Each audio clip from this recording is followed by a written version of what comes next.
viewers, welcome back to my channel. It would mean a lot if you spare skin and subscribe to my channel. So आज का जो video मैं आपके साथ share करने वाली हूँ वो कल जो आपने वीडियो देखा था ब्रूजो की जो लाइफ स्टोरी है, कैसे कहाँ से किस तरीके से ये मेरे पास आया था, इसको क्या क्या प्रॉब्लम थी जब ये मुझे मिला था और ये अभी कैसा है, ये सारी चीज़ें ये वाली वीडियो मैं आपके साथ शेयर कर रही थी। तो कल मैंने एक इसका फर्स्ट पार्ट डाला था, आज मैं सेकेंड पार्ट डाल रही हूँ क्योंकि वीडियो बहुत ज़्यादा लंबा हो गया था, इसलिए मुझे इसको 2 पार्ट में डिवाइड करके डालना पड़ा। तो अगर आपने कल वाला वीडियो नहीं देखा है तो जाकर पहले आप वो देख लो ताकि आप वीडियो में रिलेट कर पाओ कि मैं किस बारे में बात कर रही थी। और आज इस वीडियो में मैं आपके साथ वो शेयर करूंगी कि मम्मी का ऑपरेशन के टाइम पे हमें कितना कितना ज़्यादा प्रॉब्लम हुआ है इसके साथ, क्योंकि इसकी भी बहुत ज़्यादा हालत ख़राब हुई थी उस टाइम पे और मम्मी भी ऑपरेशन में थी। तो वो सारी चीज़ मैंने इस वीडियो में शेयर की है। तो चलो आप वीडियो देख लो, अगर अच्छा लगे तो please do like share and subscribe to my channel. मैं मिलती हूँ कल के व्लॉग में, तब तक के लिए आप वीडियो एंजॉय करो।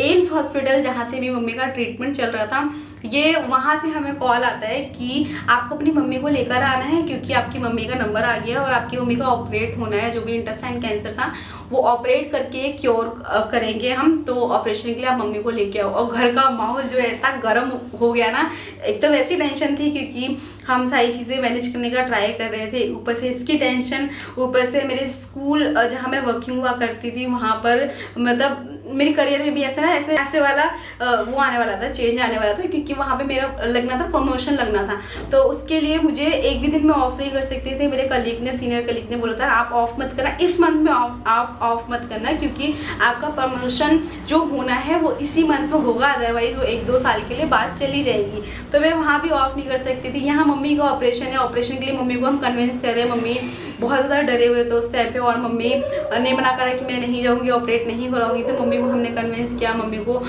लेकर दीदी और भाई गए, वहाँ पे एडमिट हुए। 3-4 दिन मम्मी वहाँ एडमिट रही। मैं यहाँ घर में थी, मैं मम्मी से मिलने नहीं जा रही थी क्योंकि मुझे इन भाई साहब के साथ में जाना होता था। इसको ट्रीटमेंट की ज़रूरत थी तो इसको लेकर जाना होता था मम्मी के पास। दीदी, भाई, मामा जी, सारे बुआ जी वगैरह सारे लोग होते थे। तो मैं घर आती थी, मैं खाना बनाती थी, इसको लेकर जाती थी और वो 4-5 दिन ऐसे निकल गए। फिर मेरी मम्मी का ऑपरेशन हुआ, 5th डे मम्मी का ऑपरेशन हुआ। जिस दिन मम्मी का ऑपरेशन हुआ उस दिन इसकी हालत बहुत ज़्यादा ख़राब और वहाँ मम्मी का ऑपरेट हो रहा है, मम्मी आईसीयू में है और यहाँ इसकी इतनी ज़्यादा हालत ख़राब। मतलब जिस दिन पे मम्मी का ऑपरेट हो गया, मम्मी आईसीयू में आई थी, उस दिन लिटरली इसकी हालत इतनी ज़्यादा ख़राब थी ना, इसकी जो नर्व्स होती है वो बहुत आराम से चल रही थी। मतलब अगर हम इसके हाथ ऐसे कर रहे थे, ऐसे छोड़ देते ऐसे पट्ट से नीचे गिर जा रहा था। मतलब बिल्कुल ही ऐसा कॉन्शियस हुआ था, बिल्कुल भी इसको होश नहीं था। तो मैं ना बीच में ऐसे करके देखती थी इसको, ये जिंदा तो है, फास्ट तो चल रही है ऐसे। अभी मैं बहुत हंस के बता रही हूँ बट वो टाइम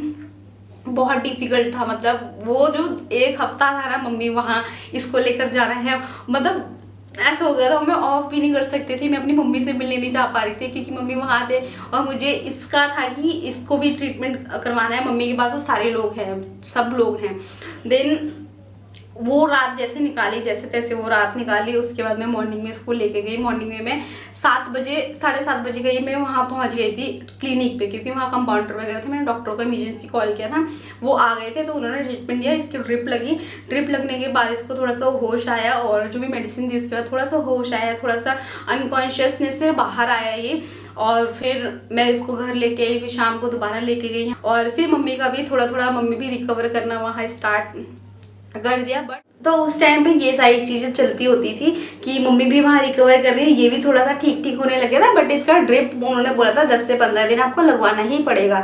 और बीच में क्या हुआ, मम्मी ऑपरेशन थिएटर से बाहर आई। मम्मी के ऑपरेशन के, मम्मी का 15 अगस्त को ऑपरेशन हुआ था। मैं मम्मी से 18 अगस्त को मिलने के लिए गई थी क्योंकि तब तक ये था कि सारे लोग वहाँ थे, घर में जो रिश्तेदार आ रहे थे और ये था स्पेशली इसकी वजह से मैं नहीं जा पा रही थी क्योंकि इसको इवनिंग में लेकर जाना होता था। और अगर मैं यहाँ से एम्स जाती तो एम्स जाने में मुझे 1 से 1.5 घंटा लगता, फिर वहाँ पे नंबर लगता है पेशेंट से मिलने के लिए, फिर वो नंबर लगाना पड़ता और फिर मैं वापस आती तो मुझे शाम को 7-8 बज जाते। मैं शाम को 3 बजे घर आती थी और डायरेक्ट भी अगर मैं जाती तो वो ना सिनेरियो बन ही नहीं रहा था कि मैं जा ही नहीं पा रही थी। और सारे लोग थे वहाँ पे तो मुझे लग रहा था कि जब सारे लोग वहाँ हैं, एक मैं नहीं होंगी तो कुछ नहीं जाएगा। अगर मैंने इसको ड्रिप नहीं लगवाई तो इसके लिए ज़्यादा प्रॉब्लम हो जाएगी। तो वो सारी चीज़ें सोचकर स्ट्रांग बनना पड़ा उस टाइम पे, ऐसे स्ट्रांग बनकर कि इसको मेरी अभी ज़्यादा ज़रूरत है तो मुझे इसके साथ होना चाहिए। मम्मी के साथ सारे लोग हैं, मम्मी को कुछ नहीं होगा, मम्मी क्योर कर लेगी। मुझे इतना ट्रस्ट था कि मम्मी ठीक होके घर आ जाएंगे।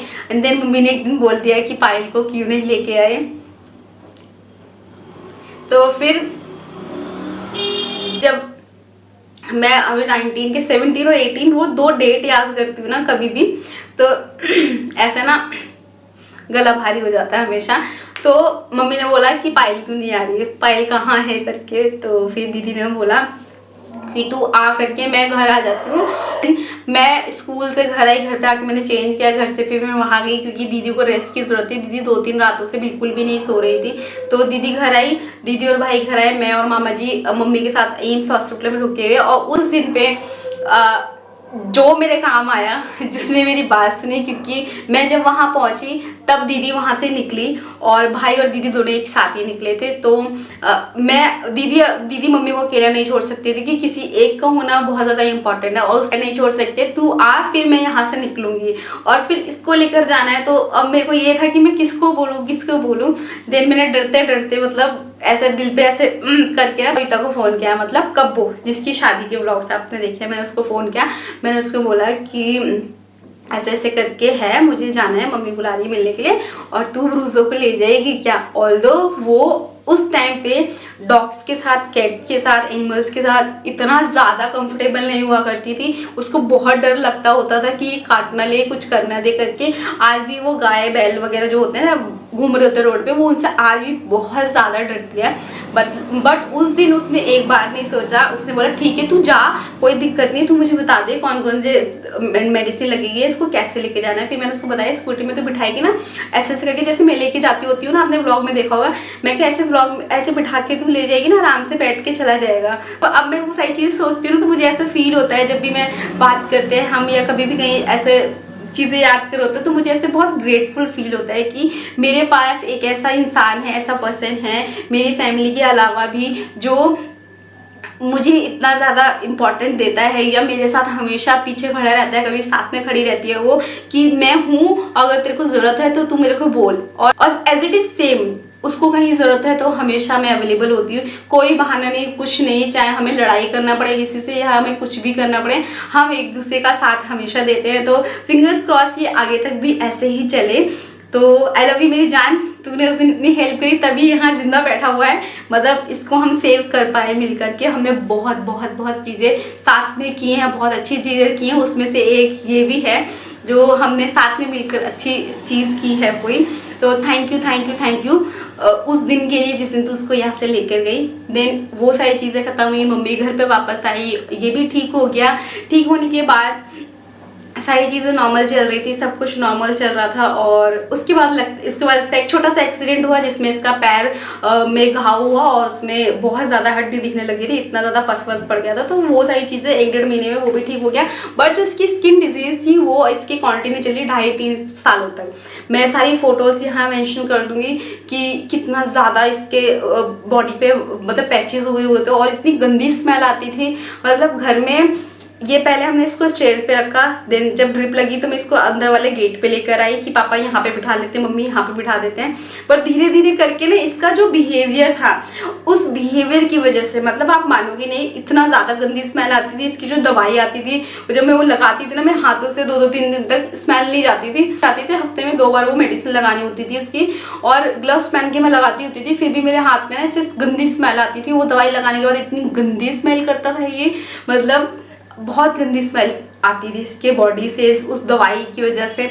तो इसका जो बिहेवियर था हम लोगों के लिए, उस बिहेवियर की वजह से बाहर वाली स्टेयर से आज ये यहाँ बैठा है। तो आप है, और आज ये घर में किसी भी कमरे में जाता है, कहीं पे भी जाकर उद्दंडी की तरह उद्दंड मचाता है, कुछ भी करता है। घर में सभी इसको इतना प्यार करते हैं, घर में क्या बाहर भी अगर इसको वॉक पे जाता है ना, कोई भी बोल देता है आपके पास इतने हैं, ये छोटा वाला दे दो हमको, ये बौना वाला कुत्ता हमको दे दो।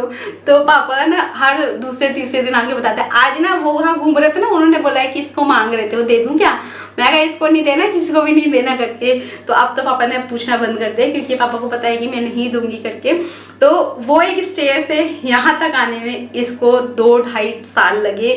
और हम अपने बिहेवियर से किस तरीके से चीज़ें चेंज कर सकते हैं, दूसरे के दिलों पे राज कर सकते हैं, वो मैंने इससे सीखा है कि हम अपना बिहेवियर ठीक रखें, हम अपने काम ठीक रखें, तो हम लाइफ में कुछ भी अचीव कर सकते हैं। किसी के भी दिल में जगह बना सकते हैं और किसी के भी दिल में ऐसे जगह बनाकर ऐसे टिक सकते हैं और किसी और को अंदर नहीं आने देंगे, जो इसने मेरी ज़िंदगी में और मेरे घर में करा हुआ है। कोई नहीं आता इसके अलावा, मतलब कोई बाहर से आएगा बुज्जी कहाँ है, कोई कहीं जा रहा है बुज्जी कहाँ है, कोई अगर बॉल ला रहा है, कोई सामान ला रहा है तो बुज्जी कहाँ है, मतलब कोई शॉपिंग करने जा रहा है, इवन दो पापा भाई सारे लोग, मतलब ये होता है ना मेल लोगों में इतना ज़्यादा नहीं होता है कि चीज़ें लाना है, ये करना है, वो करना है, बट मेरे पापा और भाई में भी है। किसके लिए लाए हो? बुज्जी के लिए लाए हैं, हम बिट्टू के लिए लाए हैं। मतलब 2 ही नाम आते हैं क्योंकि घर में सबसे ज़्यादा ब्रूजो और बिट्टू से ये सीखा। और एक और चीज़ रह गई कि इसकी स्किन डिजीज ठीक कैसे हुई। इसकी स्किन डिजीज ठीक हुई है लॉकडाउन जब लगा है, लॉकडाउन टाइम पे मैं प्रॉपर इसको टाइम दे पा रही थी, मतलब क्योंकि मैं वर्किंग नहीं थी, मैं वर्क फ्रॉम होम कर रही थी। 1 to 2 मंथ्स तक हमारी क्लासेस भी नहीं चल रही थी ऑनलाइन। तो जब प्रॉपर लॉकडाउन हुआ उसके बाद मैं प्रॉपर जो मेरा डेडिकेशन हुआ करता था वो इसके साथ ही हुआ करता था, क्योंकि उस टाइम पे हमारे घर में सिर्फ 2 ही बच्चे हुआ करते थे, ये और एक बिट्टू। तो मेरा जो मेन फोकस होता था ना इसको इसके लिए होता था, क्योंकि मेडिसिन इसकी ख़त्म हो गई थी और हम बाहर जा नहीं सकते थे और मेडिसिन आ नहीं सकती थी। तो जो डॉक्टर मुझे बोलते थे नेचुरल तरीके से जो चीज़ें कर सकते थे हम इसके लिए, हम वो करते होते थे उस टाइम पे। और इतना 2-2.5 महीने मैंने इतना इसके लिए इतनी सेवा की है ना, इतना इसका ख्याल रखा ना, हर मिनट में मैं इसका ख्याल रखती थी। जो डॉक्टर मुझे लिख के देते थे या जो डॉक्टर मुझे एडवाइस करते थे, मैंने वो सारी चीज़ें करी उस टाइम पे। और लोगों इसके बाद जो क्लिप थी वो ना बाय मिस्टेक मुझसे डिलीट हो गई, तो इसलिए मैंने यहाँ पे वीडियोस लगा दी, इसकी फोटोज लगा दी है एंड वॉइस ओवर कर रही हूँ। ये जो आपने पहली क्लिप देखी, ये जब ब्रूजो मेरे पास आया था उसके 2-3 महीने बाद की हैं। तो ये इतना रिकवर हो चुका था। जब ये पहले मेरे पास आया था इसकी बॉडी पे एक भी बाल नहीं होते थे, जैसे बिल्कुल भी ना, बिल्कुल न्यूड बच्चा ऐसा होता ना वैसा सा था ये। एंड देन ये लॉकडाउन टाइम की वीडियो है जब हम सभी लोग घर में इंजॉय करते थे ब्रूजो के साथ में। और ब्रूजो लॉकडाउन के बाद में ये ठीक हो गया था, इसके पैचेस जो थे बॉडी पे वो खत्म हो गए थे, बट स्किन डिजीज इसकी 1-1.5 साल तक चलती रही थी, क्योंकि बीच में बाल आते थे फिर चले जाते थे, फिर आते थे फिर चले जाते थे। मैंने बहुत केयर की, बहुत ऐसे डेडिकेशन के साथ इसके ऊपर काम किया, तब जाकर ये इतना ठीक हुआ है। ये वो टाइम है जब इसका दोबारा एक्सीडेंट हुआ था, उस टाइम पे मैं इसको ले जाते थे रूटीन चेकअप के लिए और ड्रेसिंग वगैरह कराने के लिए। तो ये वो वाली क्लिप थी।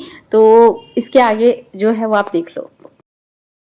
ये थी इसकी पूरी जर्नी। आई होप आपको इसकी स्टोरी अच्छी लगी हो। इसके साथ ही इस वीडियो को यहाँ एंड करते हैं। और वीडियो कैसा लगा आपको, अगर इंटरेस्टिंग लगती है ये वीडियोस, मतलब ये स्टोरी बच्चों की, तो आप मुझे बताना, तो मैं किसी और दिन किसी और बच्चे की स्टोरी आपके साथ शेयर करूँगी। क्योंकि हमारे घर में 6-7 बच्चे हैं जो घर के अंदर ही रहते हैं ऑलमोस्ट। तो उनमें से 4-5 बच्चे जो हैं वो सारे रेस्क्यू किए हुए हैं लॉकडाउन टाइम पे। तो उनकी अपनी अपनी एक कहानियाँ हैं, कहाँ से आए, कहाँ को गए, कैसे ठीक हुए, क्या प्रॉब्लम था, क्या ट्रीटमेंट आया, सारी चीज़ें लॉकडाउन टाइम पे कैसे हमारे तो वो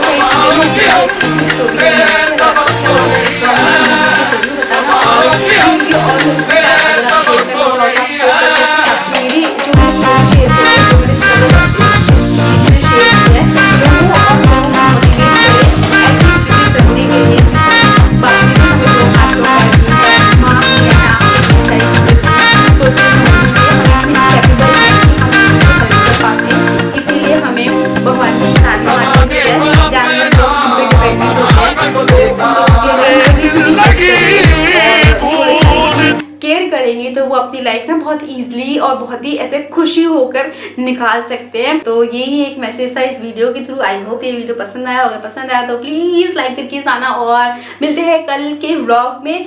तो टाटा बाय बाय।